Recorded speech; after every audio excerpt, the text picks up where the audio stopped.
नमस्कार। इस महत्वपूर्ण कार्यक्रम में देश भर से जुड़े सभी राज्यपाल महोदय, लेफ्टिनेंट गवर्नर्स, केंद्रीय मंत्रिमंडल के मेरे साथीगण, रिजर्व बैंक के गवर्नर, राज्यों के मुख्य सचिव, अलग अलग इंडस्ट्री एसोसिएशन से जुड़े साथीगण, स्टार्टअप, फिनटेक की दुनिया से जुड़े मेरे युवा साथी, बैंकों के वरिष्ठ अधिकारीगण और मेरे प्यारे भाइयों और बहनों, आज देश डिजिटल गवर्नेंस को एक नया आयाम दे रहा है। ई-रूपी वाउचर देश में डिजिटल ट्रांजैक्शन को, डीबीटी को और प्रभावी बनाने में बहुत बड़ी भूमिका निभाने वाला है। इससे टारगेटेड, ट्रांसपेरेंट और लीकेज फ्री डिलीवरी में सभी को बड़ी मदद मिलेगी।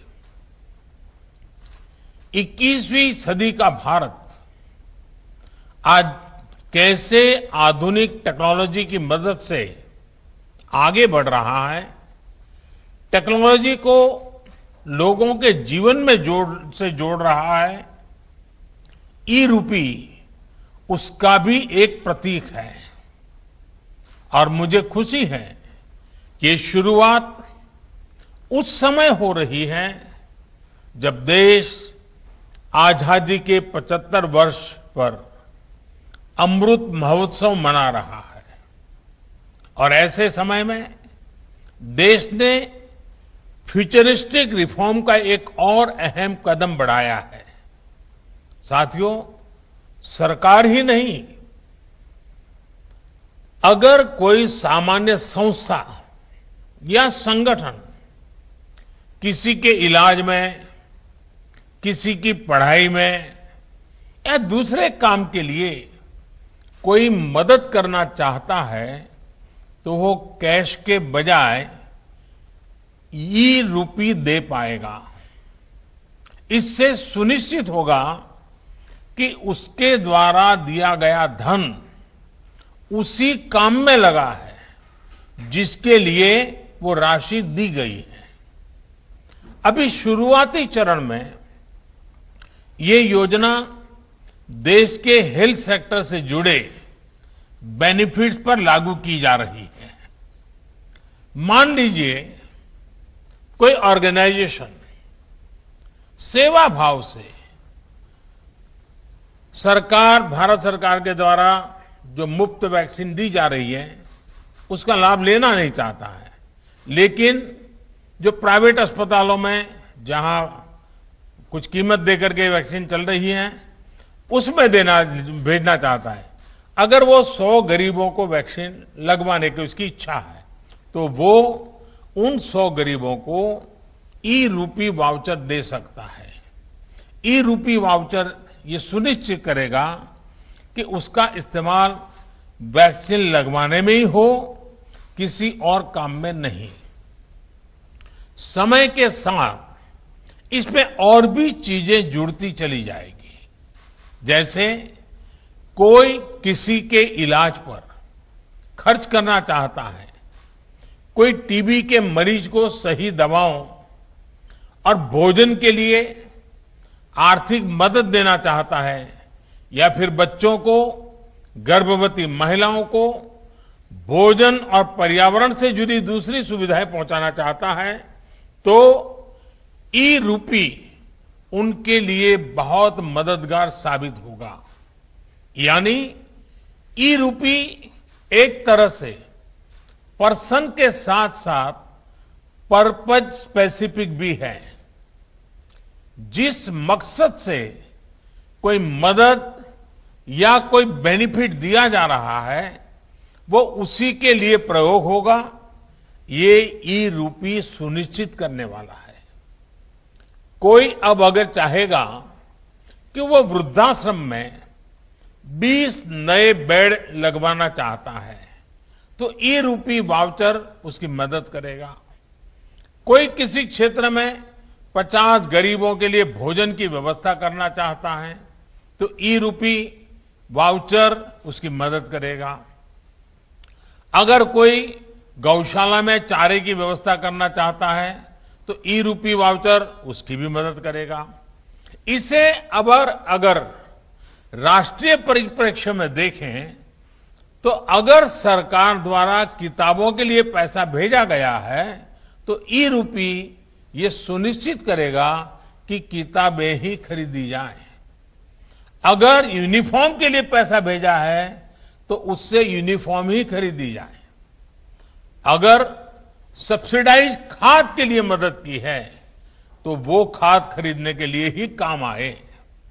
गर्भवती महिलाओं के लिए दिए गए कैश से सिर्फ पोषक आहार ही खरीदा जा सके, यानी पैसा देने के बाद हम उसका जो इस्तेमाल चाहते हैं ई-रूपी वाउचर उसे सिद्ध करेगा।